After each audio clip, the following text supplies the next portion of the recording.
On dénombre plus de 1000 employés à la ville de Lévis. Et particularité de la ville de Lévis, c'est qu'on a deux rivières majeures, qui est la rivière Chaudière, la rivière Richemin et aussi la rivière Beau-Rivage, sur laquelle on fait la coupe de glace pour éviter les embâcles au printemps.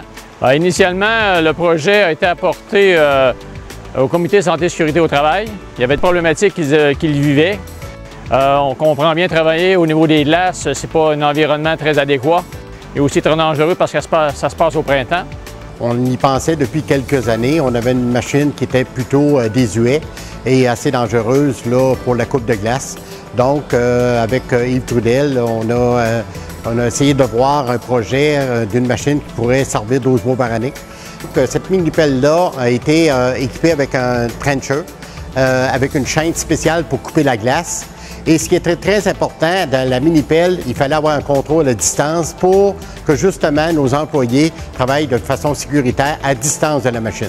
Et le plus gros danger qu'il y a au niveau de la coupe de glace au printemps pour éviter les embâcles, ça se passe évidemment au printemps, donc conditions climatiques variables, risque de glace, différentes épaisseurs, chute à l'eau. La mini-excavatrice, l'avantage qu'on avait, c'est que, de un, beaucoup plus légère, beaucoup plus flottante. Elle porte mieux sur la neige que l'ancien modèle qui était beaucoup plus lourd. Le coupe-glace a été développé au niveau de l'hydraulique avec les gens de la mécanique chez nous. Depuis qu'on a cette machine-là, je dirais qu'on a coupé le temps d'opération sur la rivière de moitié. Avant, on avait avec l'ancienne machine, je te dirais, une période d'1 mois où est-ce qu'il fallait travailler avec. Là, on est tombé aux alentours d'une semaine et demie, 2 semaines de travail. Et initialement, il y avait 3 opérateurs pour faire l'opération. Maintenant, on est rendu à 2 opérateurs pour faire la même opération et on le fait à distance, donc beaucoup plus sécuritaire pour les différents opérateurs. La première chose qu'il faut regarder, c'est la sécurité de nos cols bleus. Et cette machine-là apporte 100% de sécurité.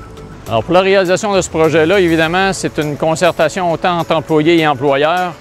Et tout le monde a travaillé de concert pour apporter des idées innovatrices et être capable de mettre en place tel outil. Vous comprendrez qu'un tel outil, ça n'existe pas au Québec. Donc, pour être capable de le développer, ça prend les efforts de tous et chacun. Cette innovation-là peut effectivement être exportée dans d'autres municipalités parce qu'au Québec, le problème du printemps avec la fonte de la neige, de la crue des eaux, alors il y a beaucoup d'embâcles qui se créent sur les différentes rivières du Québec. Alors ça, c'est un produit innovateur qui est nouveau complètement au Québec et peut très bien être exporté aux différentes municipalités qui ont à vivre justement les crues des eaux au printemps.